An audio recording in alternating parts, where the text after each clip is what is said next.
saya mau bertanya bagaimana caranya agar kita bisa terhindar dari zina. Ya, dan apakah kalau saya bertobat dosa zina saya yang lalu bisa diampuni Allah Subhanahu wa taala? Saya senang sekali dengan pertanyaannya.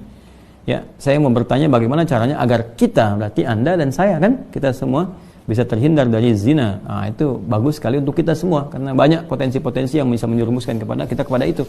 Ya, baik misalnya dari zina mata, zina telinga, zina mata melihat hal-hal yang enggak pantas untuk dilihat. Ya, kebiasaan-kebiasaan yang buruk, kemudian zina telinga mendengar kalimat-kalimat yang kotor yang mengarahkan pada hasrat seksual pada tempat yang tidak benar, ya, dan perbuatan-perbuatan yang juga sekarang banyak sekali perangkat-perangkatnya. Semoga Allah hindarkan kita dari itu. Termasuk juga iklan-iklan ya. Saya tuh sering kalau lihat misalnya baca ada komentar tunjukin admin kan, oh, kenapa Ustaz ini kok ceramah tapi iklannya snack video. Itu kan algoritma YouTube dari kebiasaan Anda aja nih. Jadi kalau Anda kebiasaannya lihat yang begitu atau klik yang begitu, datangnya seperti itu. Tapi kalau Anda kliknya misalnya yang baik-baik ya, atau iklannya muncul ketika ada, itu kan dari kebiasaan Anda buka kan itu algoritmanya tersusun dengan kebiasaan kita buka laman apa dan sebagainya. Jadi Anda sendiri sebetulnya yang mengkreasikan itu. Jadi mengkoreksi untuk membuka sesuatu itu yang benar sehingga nggak datang iklan-iklan yang nggak diharapkan gitu kan. Baik. Lalu apakah kalau ada ini si fulan atau fulan yang bertobat dosa zina yang lalu bisa diampuni? Insya Allah. Bahkan jelas ayatnya. Quran surah ke-39, ya, Az-Zumar ayat 53. Dan ini kan turun ketika ada seorang ingin bertobat dari dosanya. Ya, dan ini dosa besar gitu kan. Bahkan ada ayat menyebutkan dari zina. Ya, apa yang disampaikan Allah di sini? Qul ya ibadiyalladzina asrafu ala anfusihim la taqnatu mir rahmatillah. Ya, innallaha yaghfiru dzunuba jami'a.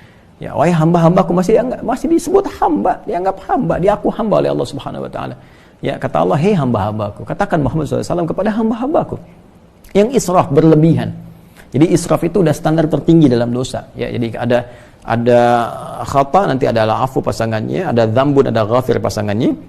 Ghafir Quran surah ke-40 misalnya ayat 3, ghafiriz dzambi wa qabilit taubi. Kemudian ada naik lagi dzunubun, ada ghafar pasangannya seperti surat Nuh ayat 10, faqultu astaghfiru rabbakum innahu kana ghaffar. Ada ghafur.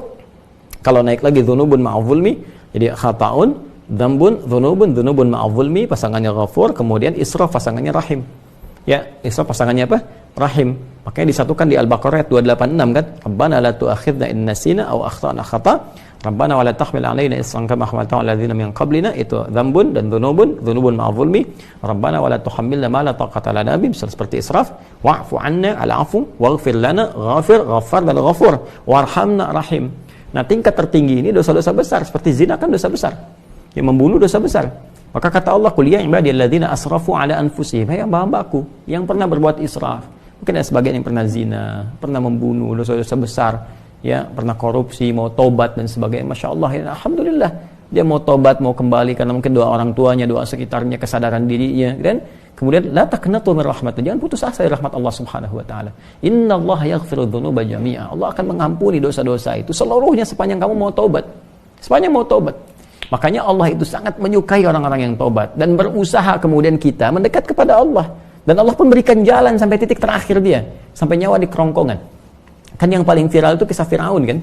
Ya, Firaun, Allah menerapkan keadilan, memberikan contoh kepada kita. Ini Firaun, Firaunnya, ya, yang merasa paling kuasa, hobi bunuh orang dan sebagainya, zalim dia, masih diberikan kesempatan untuk tobat dengan diberikan bimbingan dari dua nabi. Kurang apa coba Musa dengan Harun? Ya, diutus untuk Firaun. Ya, idhaba ila fir'auna innahu tagha. Datanglah kepada Firaun, dakwahi dia dengan penuh kelembutan. Dia sudah mulai menyimpang.